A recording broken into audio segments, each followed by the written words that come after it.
Black Maternal Health Week, hosted by the Black Mamas Matter Alliance, is observed annually from April 11th through the 17th. The week is dedicated to awareness, activism, and community building to lift the voices and improve the birthing experience for Black people, their children, and their families. The Black Mama Matter Alliance is a Black woman led cross sectorial alliance that centers Black mamas and birthing people to advocate, drive research, build power, and shift culture for Black maternal health rights and justice. This year's theme, Our Body Still Belongs to Us, Reproductive Justice Now, highlights widespread restrictions on abortion care, access, and rising cases of criminalization due to pregnancy loss that continue to widen gaps of negative maternal and birth outcomes in the United States. Before the Dobbs versus Jackson Women's Health Organization ruling, which overturned Roe v. Wade in June of 2022, the prosecution of Black women suspected of purposefully or accidentally ending pregnancy was on the rise. A note for our viewers that the following contains graphic information about pregnancy loss and violence. A report published by Pregnancy Justice and Advocacy Group found that 1,396 criminal arrests took place during the 16 and a half years between January 1st of 2006 to June 23rd, 2002, the day before the Dobbs ruling. According to the case information available, poor Black pregnant people and poor white pregnant people bore the brunt of the consequences of pregnancy criminalization.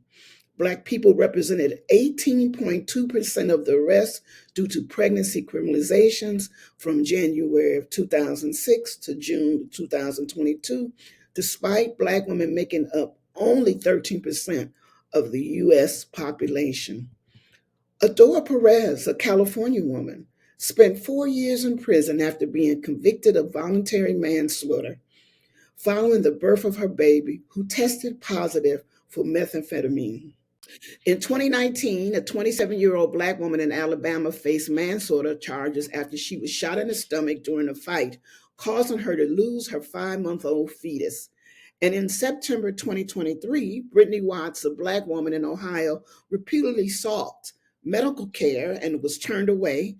This happened post-Dobbs, and after miscarrying at home, she was charged with abuse of a corpse. Criminalization pregnancy loss is dangerous for all women and birthing people, but will impact Black and Latinx Indigenous women at higher rates. According to the 2020 report from the Center of Disease Control and Prevention, Black, Latinx, and Native American women have higher rates of miscarriage and stillbirth than non-Hispanic white women. The focus of today's equity exchange is reproductive justice and Black feminism. Sister Song is a Southern-based national membership organization whose purpose is to improve institutional policies and systems that impact the reproductive rights of marginalized communities. They define reproductive justice as the human right to maintain personal bodily autonomy, to have children, to not have children, and to parent the children we have in safe and sustainable communities. According to Shamara Jewel Kazi and Jessica Millward, Black feminist emphasizes the power of creativity and imagination to survive in places constantly trying to harm us, contributing to a deeper understanding of the complexities of Black experiences. One astounding example of the complexities of Black experience was outlined in the Combahee River Collective statement. A collective of Black feminists sought to build a collective statement to enable the analysis of capitalism's oppression of Black women, seeking to create mechanisms for Black women to engage in politics. In 1973, it was born of the concern that neither mainstream feminism nor the civil rights movement had centrally focused on the challenges facing African American women. Margaret Sloan was the leader of the National Black Feminist Organization. Future Congresswoman Eleanor Holmes Norton was one of the founders of the organization. They, with a group of other women, set forth an agenda to lead to greater political, media. My guest tonight is Margaret Sloan. And policy representation of Black women's issues. But at the same time, the National Black Feminist Organization is being critiqued by other African Americans, saying that, wait a minute, what about working class women and the struggles that they're facing? But then we also have to deal with sexual identity and the oppression that queer Black women will be facing. Out of this discourse, the Combahee River Collective was formed. The Combahee River Collective is saying that we have to acknowledge the various sexual identities within the African American community. We realized that the only people who care enough about us to work consistently for our liberation are us, was their battle cry. We might use our position at the bottom, the statement goes on to say, to make a clear leap into revolutionary action. If Black women were free, it would mean that everyone else would have to be free, since our freedom would necessitate the destruction of all the systems of oppression. According to Mia Brantley, a social justice advocate and academic scholar, Black feminist theory is a framework for understanding Black women's health and well-being. She focuses on three concepts of Black feminist theory as it relates to Black maternal health research. Number one, examining Black women's standpoint as credible.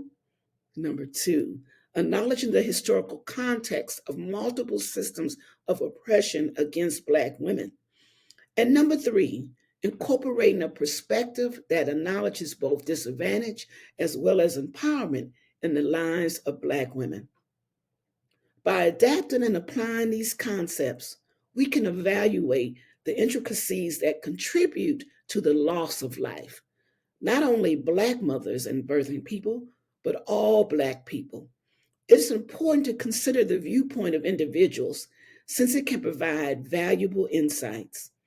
Acknowledging the credibility of experience and the historical context of the numerous systems of oppression imposed on Black people over the years will create an opportunity for driving equitable change in medicine, healthcare, and well-being. We will never forget the advances achieved via brutal experimentation on enslaved Black people, which led to the development of techniques that save more birthing people and their babies from infections, blood loss, fatally long labor.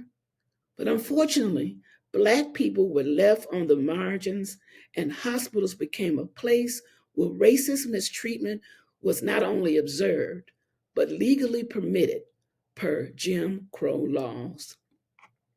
The medical industrial complex, with patriarchal white supremacy at its roots, created a system of care built on scientific racism that continues to persist in healthcare today.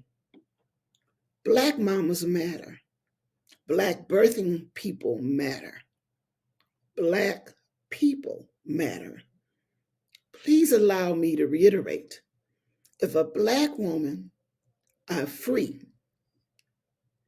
everyone else would have to be free, since our freedom would necessitate the destruction of all the systems of oppression.